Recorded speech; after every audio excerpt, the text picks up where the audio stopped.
আসসালামু আলাইকুম, শেয়ার হাসান আপনাকে আজকে ভিডিওতে স্বাগত জানাচ্ছি। আজকে 22 সেপ্টেম্বর 2024। আজকের বাজার পর্যালোচনামূলক কয়েকটি গুরুত্বপূর্ণ নিউজ আপনার সামনে হাজির হলাম। তো আজকেও দুর্ভাগ্য, মার্কেট আসলে দিনের শেষের দিকে এসে কিন্তু মাইনাস হয়েছে, আমরা খেয়াল করলাম। যদিও খুবই সামান্য পরিমাণে মাইনাস হয়েছে, কিন্তু তারপরও দিনের শুরুতে পজিটিভ থাকার পরে দিনের শেষে মাইনাস হওয়াটা দুঃখজনক।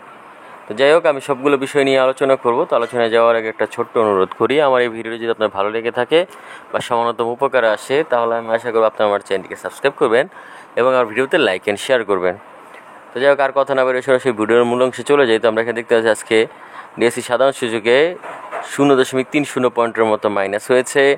এছাড়াও ডিএসসি 30 সূচকে আমরা দেখতে পাচ্ছি এখানে মাইনাস হয়েছে 11.64 পয়েন্টের মতো, এবং ডিএসসি সূর্য সূচকে আমরা দেখতে পাচ্ছি এটা আবার প্লাস হয়েছে 5.66 পয়েন্টের মতো। অর্থাৎ তিনটি ইন্ডেক্সের মধ্যে দুটি আজকে আমরা দেখতে পেলাম নেগেটিভ এবং একটা পজিটিভ।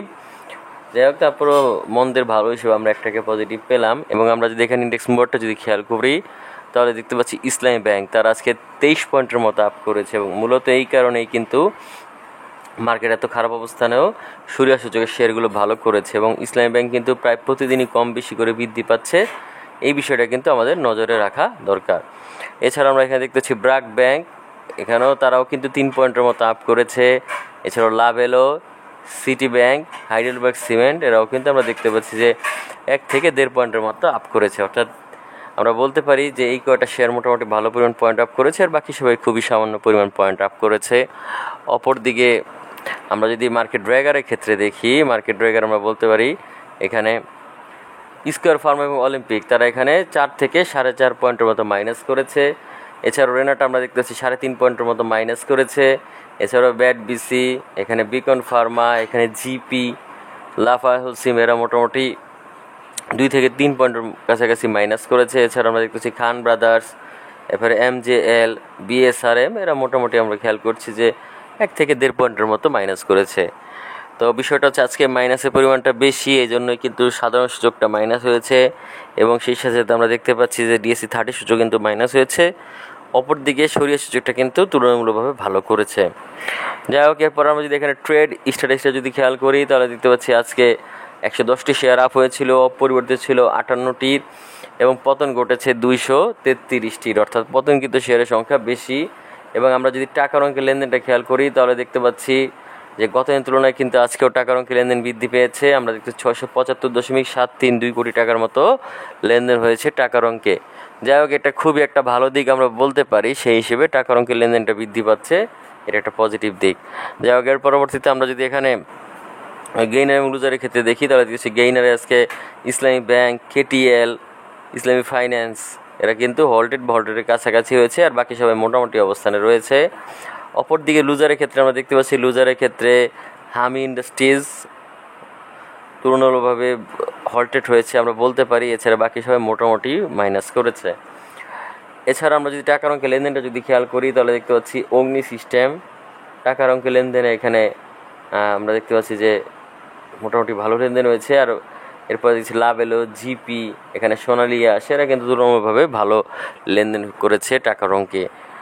যাই হোক, এর পরবর্তীতে আমরা যদি এখানে মার্কেট ম্যাপটা নিয়ে যদি আলোচনা করি, তাহলে দেখতে হচ্ছে এখানে বেশিরভাগ সেক্টরই আজকে খারাপ করেছে। তবে ভালোর ক্ষেত্রে বলা যায় যে এখানে ব্যাংক সেক্টরটা তুলনামূলকভাবে ভালো।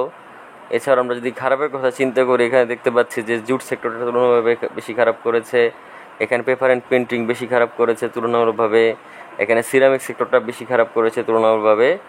আর এখানে আমরা যদি খেয়াল করি ট্রাভেল লেজারও আমরা দেখতেছি তুলনামূলকভাবে বেশি খারাপ করেছে।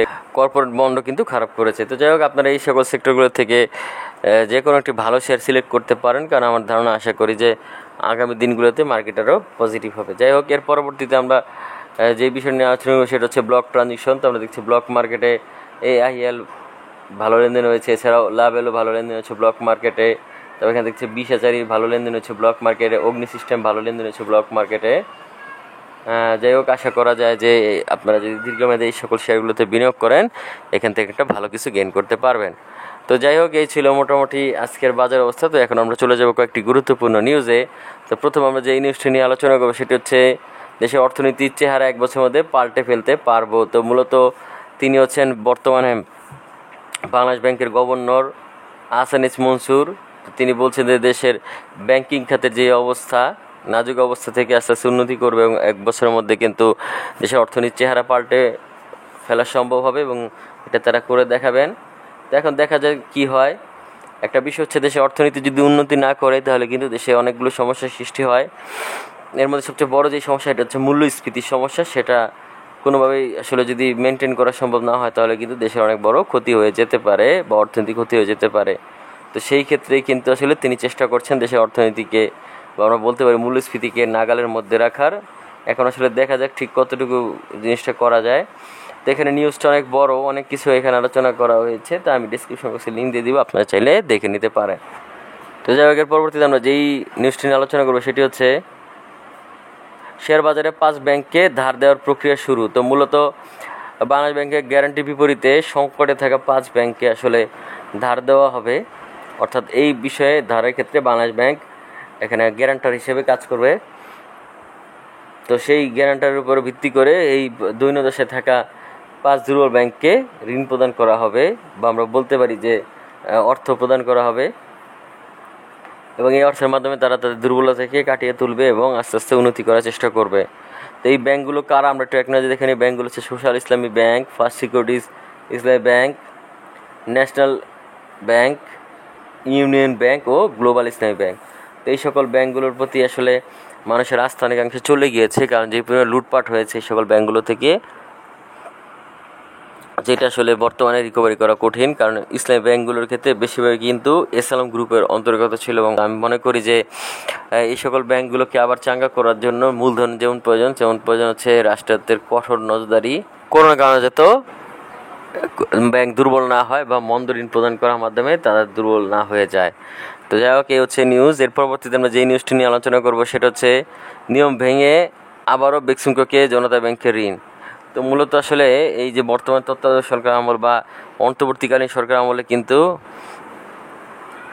যে বেশ কিছু ব্যাংক অনিয়মের সাথে জড়িত ছিল, এবং একটা বড় বিষয় হচ্ছে বেক্সিমকো হচ্ছে আওয়ামী লীগের একটা অলিগার্ক কোম্পানি। অর্থাৎ আমরা বলতে পারি বেক্সিমকো কোম্পানি যে মালিক, সে কিন্তু আওয়ামী লীগের প্রধানমন্ত্রীর উপদেষ্টা হিসেবে ছিলেন, বাণিজ্যিক উপদেষ্টা। তো সেই ক্ষেত্রে তার এখানে কিছু দুর্নীতি থাকতে পারে। এছাড়াও আপনারা বিভিন্নভাবে দেখতে পাবেন যে বেক্সিমকোকে বিভিন্নভাবে ঋণ নিয়ে বেক্সিমকো কিন্তু টাকা মেরে দিয়েছে।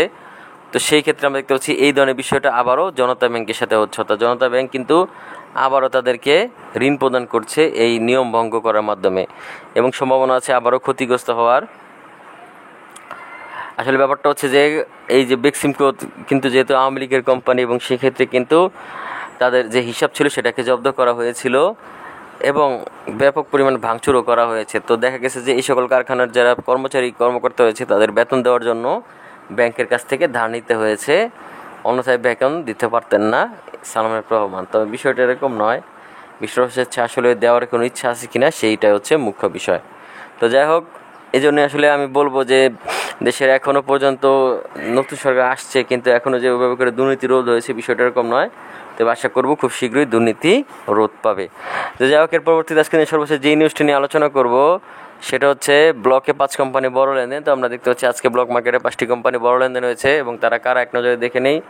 তারা হচ্ছে আলিফ ইন্ডাস্ট্রিজ, লাভেল আইসক্রিম, অগ্নি সিস্টেম, বিশাচারী এবং ইসলামী ইন্স্যুরেন্স বাংলাদেশ লিমিটেড। এই 5টি কোম্পানি কিন্তু আজকে 37 কোটি 15 লাখ টাকারও বেশি কিন্তু লেনদেন করেছে। তো আশা করছি যে আগামী দিনগুলোতে কোম্পানিগুলো ব্যবহার করে লেনদেন করতে পারবে, এবং আমরা যারা সাধারণ বিনিয়োগকারী রয়েছে তারা আসলে লাভবান হব। এখন দেখা যাক কী হয়।